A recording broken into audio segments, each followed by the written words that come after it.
Phone right there, and I'm like, just doubly hard. Doubly hard, yeah, because I had to call in. Willie Jackson Sr. says he can still hear his father's voice in his head. But after learning of his father's death aboard EgyptAir Flight 990, Jackson says he can't bring himself to listen to it on his answering machine.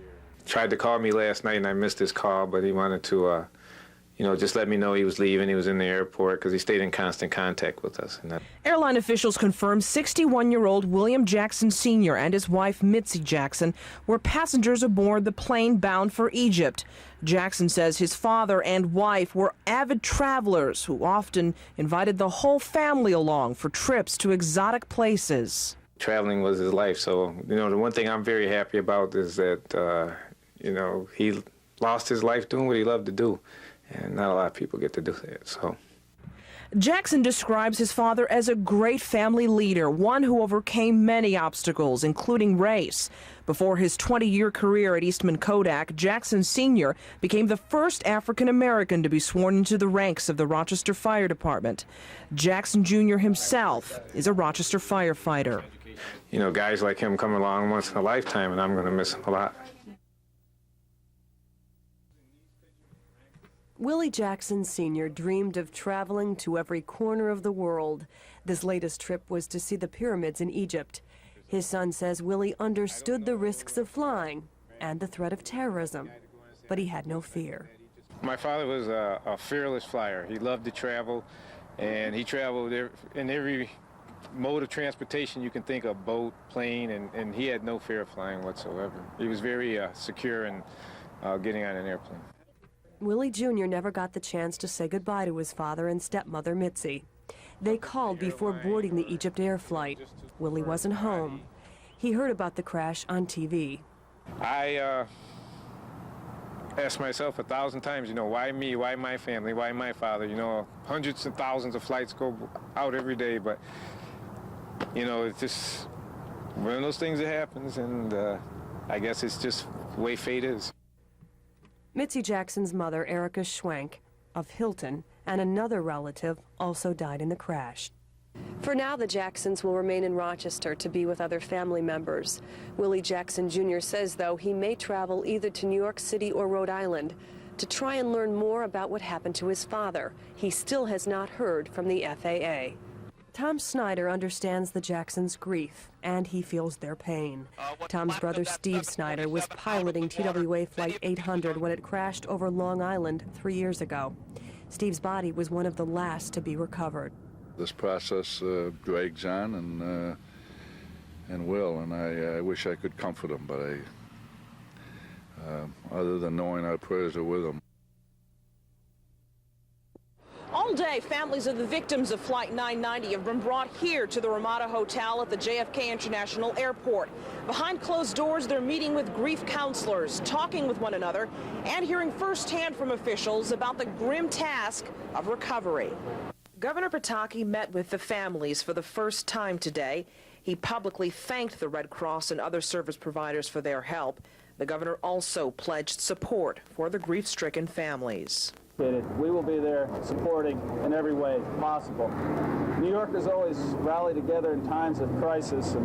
Once here, the families are given the option whether to stay in New York or to be flown to Rhode Island, where they can be closer to the scene of the accident and hopefully to some answers. It is a very difficult moment, and we're just here to help them and just remind them that whatever happened, we should accept as an act of God, and we are believers, and this is the time when we show our faith.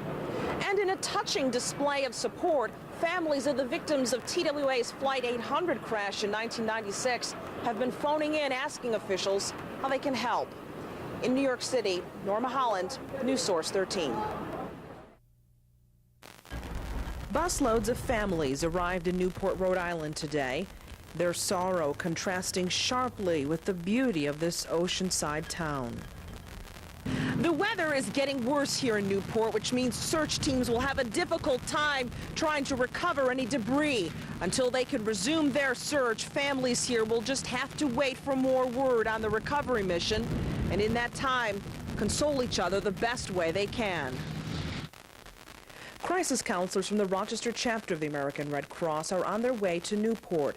Volunteers from the Catholic Family Center are also here. Their presence is especially important since NTSB officials told families the retrieval of whole bodies will be close to impossible. He has no choice, whether he will die in an airplane or in an accident or in his bed. Nobody gets any choice, in his life. Religious faith has become essential to the healing process, so representatives from various religious groups are also counseling families. In Newport, Rhode Island, Norma Holland, News Source 13.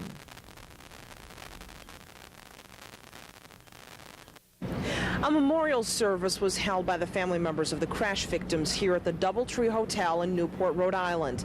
It was a much-needed release on a day when news of the search efforts went from bad to worse.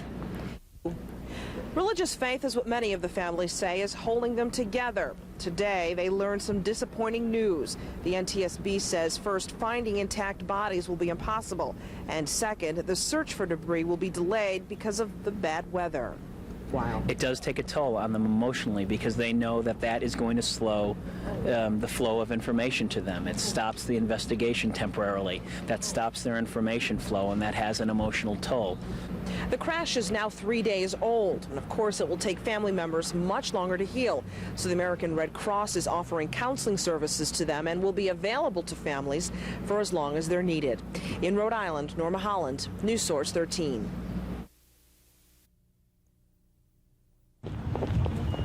One by one, mourners came to remember Willie Jackson Sr., a man whose life was cut short, but whose legacy lives on. And I know he'd be proud today of the way his family stood up and spoke of him, and that they are continuing the good works that he's begun. It's a tremendous feeling to see all the people here and all the support and all the people who knew him, man. Willie Jackson Jr. shared more than just his dad's name. He also shared his profession.